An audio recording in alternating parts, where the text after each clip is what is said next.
Even a stone bridge should be tested by banging on it before crossing.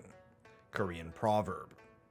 Such words are emblematic of a nation that has surpassed all expectations to become an economic and technological powerhouse over the course of just 2 generations. In this video, we will explore how South Korea got to this point, whether or not its future will be as bright as its present, or as dark as its past. South Korea borders North Korea to the, you guessed it, north, as well as the Sea of Japan to the east and the Yellow Sea to the west.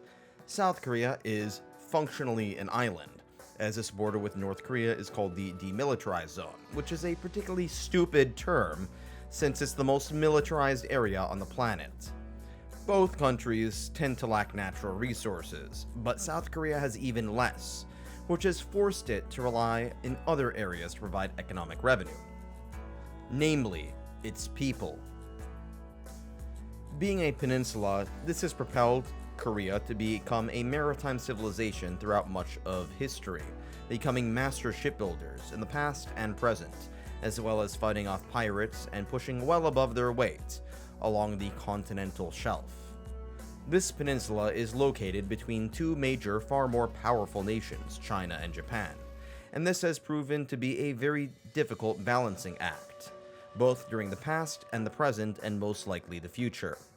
As far as China is concerned, Korea can kind of considered to be part of the Sinosphere, a part of the world heavily influenced by Chinese culture, in terms of technology, society, economics, politics, and culture, as much as some Korean nationalists would like to deny it. At one point in Korea's history, the peninsula was split by the north and south, but for very different geopolitical reasons as today. The modern-day concept of South Korea is a recent one. The entire peninsula was governed by what was called the Goryeo dynasty, which I'm mispronouncing, from the 900s AD till the 1300s AD. And many of Korea's cultures and customs come from this era. This harkening back to the past, this golden era, as it's oftentimes called, has provided justification for a unified Korean peninsula. However, this unified Korean golden age didn't last that long given the threats of the Chinese, Japanese, and the Mongols.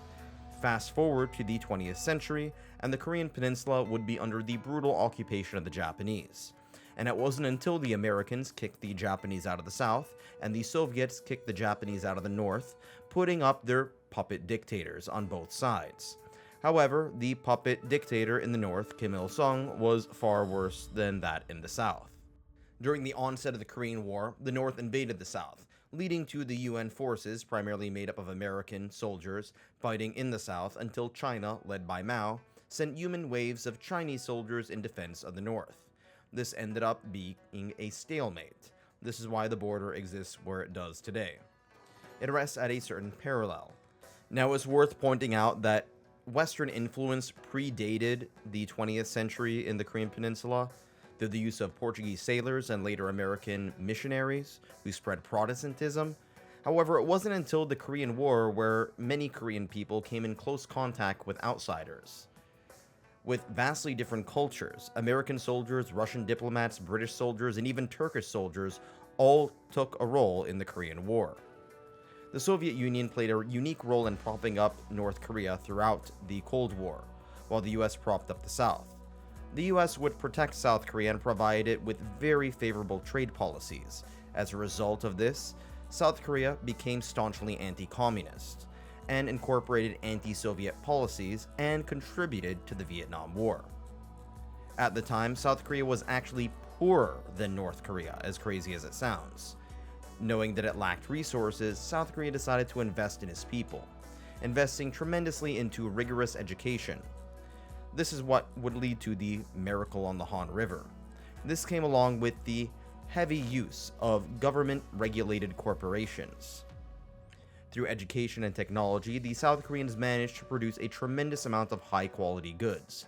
During the 1980s, South Korea eventually transitioned to a democracy, and then became an economic powerhouse, becoming one of the 4 Asian tigers, along with Singapore, Taiwan, and Hong Kong. One of the Asian nations that became extremely wealthy under a very short period of time. In the past, South Korea was on par with some African countries, and today it's on par with many Western European nations just in the span of 2 generations. So, what was South Korea's secret? Well, if you ask me, hypothetical person, I'd say that contrary to the Washington Consensus, South Korea combined capitalism with some heavy-handed government regulations.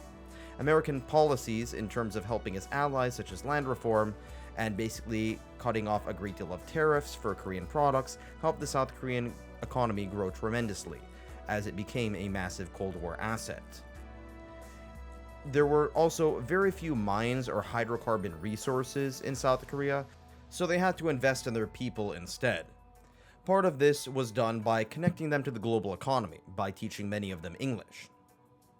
They invited and continue to invite many native English speakers to teach English in Korea for a short period of time, in order to make sure that Korean students have the ability to communicate with the outside world and aren't in an insular country. Your typical migrant worker in South Korea today is less likely to be a poor immigrant worker and more likely to be an American or Canadian woman. South Korea also invested in the export-led investment. Is that being redundant? You get what I'm saying. With an educated workforce, South Korea not only had the ability to export electronics, but also the shipping vessels that ship those electronics abroad. This led to the creation of corporations like LG, Samsung, and Hyundai. These corporations are also so large and intertwined into the government system and bureaucracy that they kind of act like nations within nations. This excess corporatism has led to a fair share of controversies over too much monopolization of power and too many eggs being placed in a few handfuls of baskets.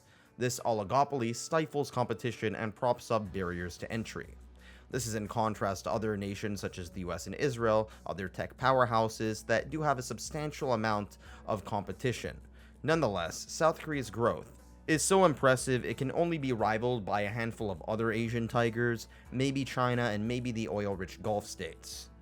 South Korea has also invested a lot in the arts, which resulted in a very vibrant culture that it exports abroad. The downside of this is that K-pop exists. Let's move on to the government and society. South Korea is currently a democracy as stated before. Since the 1980s, it ranks among the highest of democracies. However, it does have some problems with corruption.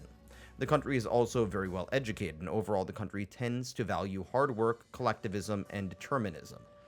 However, there have also been some downsides to this, like shame culture, the excess hustle culture, which has led to a self-deletion crisis, as well as a social isolation crisis. This isolation and hustle culture has led to a demographic crisis in which many South Koreans are not having families. This is especially an issue for many young Korean women, who have a brief window to have children while they're still fertile, while managing a very competitive job market. Many European countries have assuaged this problem by bringing in immigrants. However, South Korea is very homogenous and is quite xenophobic. It is one of the least diverse countries on the planet. Korea was once known as the Hermit Kingdom. After all, it was so historically isolated, both geographically and socially, and this has led to some degree of insularity. Even North Korean defectors and those of half-Korean descent do face some considerable amount of discrimination, let alone other migrants. The crisis will result in colossal ramifications, as a small young population will have to prop up a larger old population, unless automation assuages the problem. South Korea also has a very powerful military, although we'll see how powerful it is when they have less and less young people. It's large and it's well equipped and it's well trained. However, it's still heavily dependent on the United States. The Americans have numerous military installations around the country in order to protect it and their other allies against North Korea primarily. Older Koreans tend to view the US as its big brother protector. However, some younger Koreans tend to view it as a form of imperialism. While there have been some controversies over American military presence, the government and its population tends to be pro-American. They're part of the San Francisco hub and spoke system, in which the US is the hub in the Pacific, and its allies South Korea, Japan, Taiwan, the Philippines, Australia, and New Zealand are the spokes.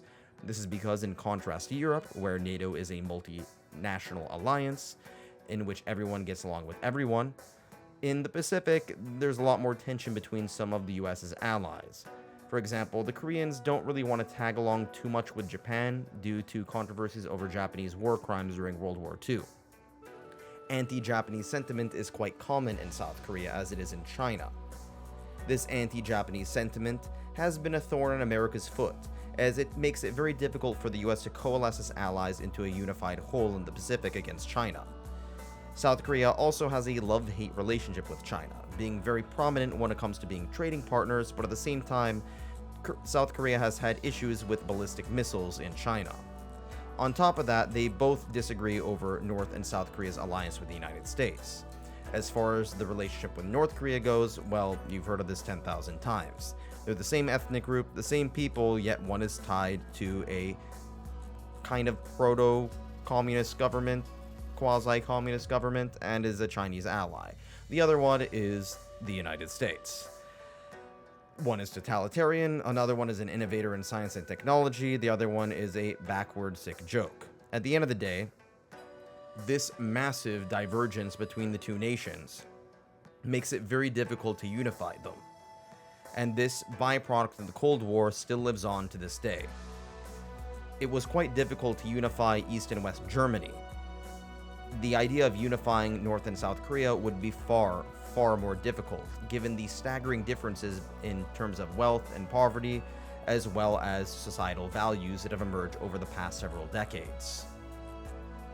On top of that, China wouldn't want them to unify, as the ball would be in the South's court, a US ally. On top of that, any collapse in the North Korean government would lead to a massive refugee crisis in China. At the end of the day, I don't necessarily believe that the problems facing South Korea are going to be impossible to deal with. Whether it's the US-China relationship, the threat of North Korea, the demographic crisis, etc. This country's standard of living went from being on par with Sudan to being on par with Switzerland in a matter of a boomer's lifetime. Its immense strength, innovation, and creativity puts so many other countries to shame, and that's just staggering. And if they were able to innovate themselves out of those circumstances, I'm pretty confident that they'll be able to surpass whatever challenges they face in the future. Thanks for watching.